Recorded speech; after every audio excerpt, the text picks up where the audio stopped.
नमस्कार. तर चला तर पुन्हा एकदा तुमचं नवीन व्हिडिओमध्ये स्वागत आहे. आणि आता मस्तपैकी आम्हाला एकदम सोपं पद्धतीचं काहीतरी असं मस्तपैकी पोरांना आमची पुरी पण बसलेलं आहे इथं आणि त्याला काहीतरी असं खावंशी वाटलं तर आता आम्ही एकदम मस्तपैकी नवीन पद्धतीचं काहीतरी करणार आहे.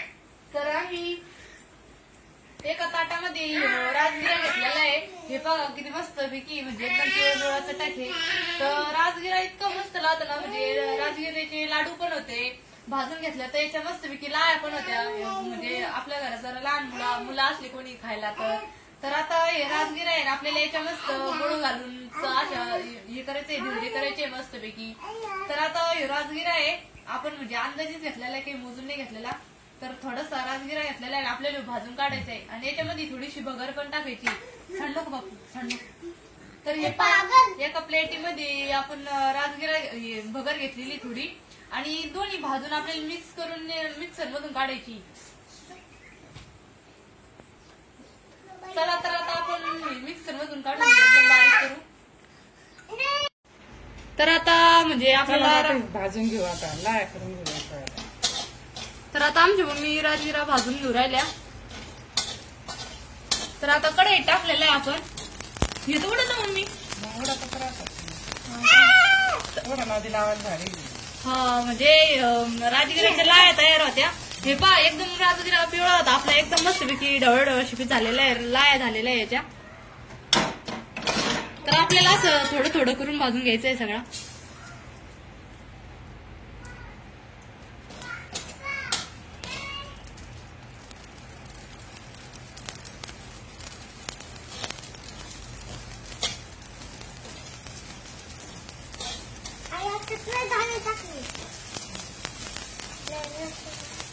आपल्याला लाया आणि भगर थोडीशी दळून एकदम मिक्सर मधून एकदम झटपट होणारी वस्तू ही. तर आपल्याला म्हणजे काही उपवास जर असला ना तरी आपल्याला जर शब्दात खायचा कंटाळा येत असला एखाद्याला तर राजगिरा आणि भगर घेतली थोडीशी भाजून घेतली का मग मिक्सर मधून काढून घ्यायचे आणि याचे मस्तपैकी धिरडे करायचे. तर आज आम्ही एकदम झटपट आणि एकदम साधं सोपं बनवणार आहे. तर आता आपण कढईमध्ये भगर पण टाकलेली आहे आणि एकदम आपल्याला म्हणजे थोडीशी भाजून घ्यायची आहे. लई जळून पण नाही द्यायची आणि लई कच्ची पण नाही ठेवायची, एकदम मीडियम मध्ये भरून भाजून घ्यायची आपल्याला मस्तपैकी. हा आणि दोन्ही जर भाजून घेतल्या ना तर गण्याचे एकदम मस्तपैकी धिरडे आपण करतो का ते एकदम जीव मिळून येतो त्याचा, म्हणजे अशी उलत नाही काही नाही, एकदम भारी येते. तर आता आपल्याला म्हणजे एक नंबर मिक्सर मधून भगर काढून घ्यायची आहे. म्हणजे बघा मी भगर टाकलेली याच्यामध्ये आणि आपल्याला दोन्ही मिक्स नाही काढायचं कारण की ते म्हणजे लाय आहे आणि ते आता एकदम बारीक होईल आणि भगर बारीक नाही होणार, त्यासाठी आपल्याला एकदा भगर काढून घ्यायची मिक्सर मधून. देऊ सर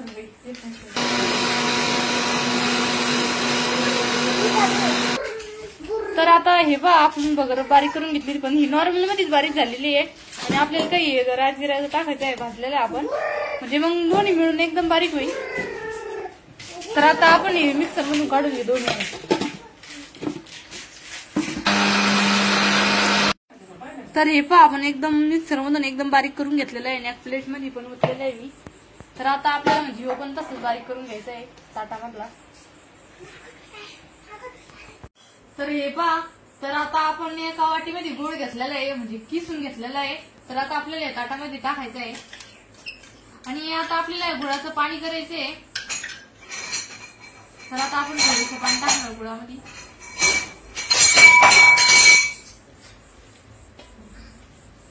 तर आपल्याला गुळाचं पाणी करून घ्यायचं सगळं संपली पाय माझी घेऊ आणि हे उपवासासाठी चांगलंच राहतं, म्हणजे एकदम सोपं पद्धत आहे करायची पण. हा शेवटी तर हे पहा आपलं एकदम मस्त वेगळी एकदम गुळाचं पाणी झालेलं आहे आणि थोडंच पाणी टाकलं तो कारण की गुळाला पण पाणी सुटत त्याच्यामुळे थोडंच पाणीमध्ये एकदम आपल्याला गुळ एका ताटात हलवून घ्यायचा आता चांगला मस्त वेगळी तर हलवून घेतलेला आहे. गुळाचं पाणी केला त्याच्यात मिक्स करून घेते पीठ, आपलं पोळ्याचं पीठ मळीत का असं मळून घ्यायचं त्याच्यामध्ये. करायला चांगलं राहतं नादी लावायला.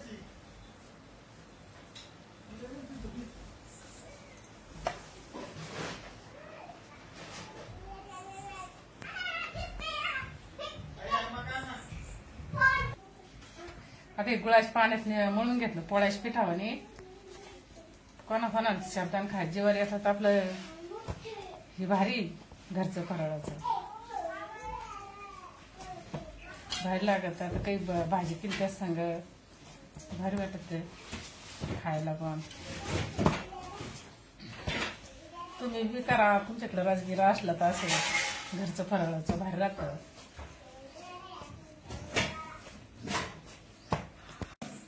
चला तर आता मम्मीनं आत्ताच पीठ मळून घेतलेलं आहे एकदम चपात्यावानी. भिजलं का? 5 ते 10 मिनिट मम्मीनं भिजून पण दिलेलं आहे पीठ. आणि आता मम्मी लगेच करायला लागलेलं आहे. मी पर पीठ ठेवला होता मम्मी. मध्यम पोळ्याच्या पिठावर आणि तुम्ही तेल घेतलं तूप घेतलं? मम्मीनं आता गावरान तूप घेतलेलं आहे 1 प्लेट मध्ये.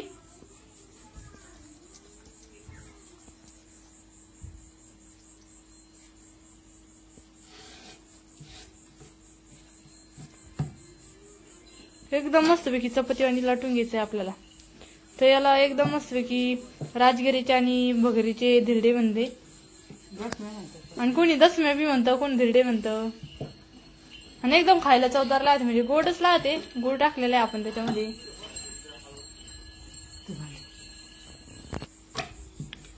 तर एकदम नरम पीठ आहे मम्मीनं मळलेला. आणि दशमी पण किती मस्त लाटू राहिली. थोडं उलत राहते, म्हणजे पीठ जर जास्त भिजून दिला ना आता उलत नाही काही नाही.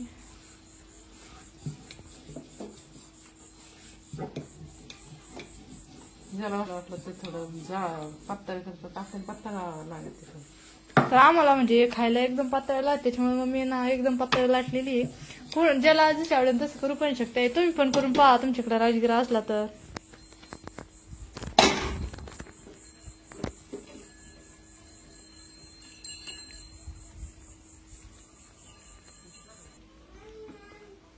तर हे पहा मम्मीने एकदम मस्तपैकी गोल लाटून घेतलेली आहे. आणि आता लगेच तव्यावर टाकायची आहे. तर आता तव्यावर टाकलेली आहे. दोन्ही साईडनं आपल्याला मस्तपैकी तेल लावून भाजून घ्यायची. तर एकदम सोपी पद्धत आहे. म्हणजे आपला जर कोणता उपवास असला आणि शब्दान जरा नसला घरात तर कोणाला शब्दांना आवडत नाही, त्यासाठी राजगिरा भगर जर असली ना थोडीशी भाजून घ्यायची, मिक्सर मधून काढून घ्यायची. आणि एका वाटीमध्ये गोळ घ्यायचा आणि गोळ टाकून पीठ मळून घ्यायचं एकदम चपात्यावानी. तर एकदम चपात्यावानी लाटून पण घ्यायचं. एकदम सोपी पद्धत आहे, तुम्ही पण करून पहा. आम्हाला नक्की कमेंट मध्ये सांगा. तर एक खालची म्हणजे आपण तर थोडस तेल लावून घ्यायचंय आपल्याला वरच्या साईडना. आपण आताच दशमी पलटली ती तर एकदम मस्तपैकी भाजलेली आहे. आता मम्मीचं उघडून तेल लावून घेणार आहे.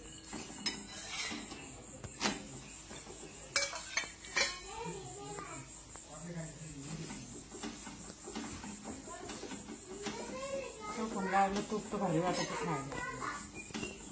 हा मम्मीने तूप घेतलं तर माझ्या लक्षातच नाही राहिलं का मी म्हणलं तेलच आहे. तर मम्मीनं गावरान तूप घेतलेलं आहे मस्त की गावरान तुपाचा वास बी एकदम भारी येऊ राहिला. तर मम्मीनं दोन्ही साईडनं गावरान तूप एकदम भारी लावून घेतलेलं आहे. दिसायला पण किती छान दिसू राहिली आहे पहा. तर तुम्ही पण करून पहा आणि नक्की आम्हाला कमेंट मध्ये सांगा. म्हणजे तुमची पद्धत पण सांगा तुम्ही कशी करते म्हणून. आणि धन्यवाद.